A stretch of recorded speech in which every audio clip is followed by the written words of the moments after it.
যে নারী প্রতিদিন সকালে ঘর ঝাড়ু দেওয়ার আগে দুইটি কাজ করবে ওই নারীর কপাল খুলে যাবে। বর্তমানে আলহামদুলিল্লাহ নারীরা অনেকটা দিনের পথে চলে এসেছে, তারা এখন আলহামদুলিল্লাহ সঠিকভাবে চলার চেষ্টা করে, সঠিকভাবে চলার ট্রাই করে।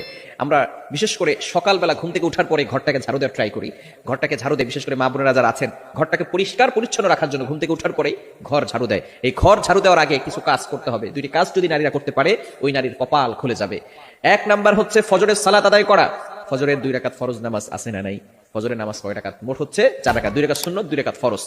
নবীজি সাল্লাল্লাহু আলাইহি সাল্লাম জানিয়ে দিয়েছেন সহিহ মুসলিম শরীফের হাদিস, যে ব্যক্তি ফজরের 2 রাকাত ফজরের নামাজ আদায় করবে আল্লাহ পাক রব্বুল আলামিন তাকে জিম্মায় নিয়ে নেবেন। ওই ব্যক্তিকে দুনিয়ার কোনো শত্রু কোনো ক্ষতি করতে পারবে না। আল্লাহ পাক রব্বুল আলামিন নিজে পরের দিন ফজর পর্যন্ত তাকে হেফাজত করতে থাকবে। আল্লাহ পাক রব্বুল আলামিন তার জিম্মাদার হয়ে যাবেন। আমরা অনেকে সকালবেলা ঘুম থেকে উঠেই নামাজ না পড়ে ঘর ঝাড়ু দেই। ঘর ঝাড়ু দেন, তাতে কোনো আপত্তি নাই, পরিষ্কার পরিচ্ছন্ন থাকা ভালো। আত্মহুরু শাত্রুল ঈমান, পবিত্রতা হচ্ছে ঈমানের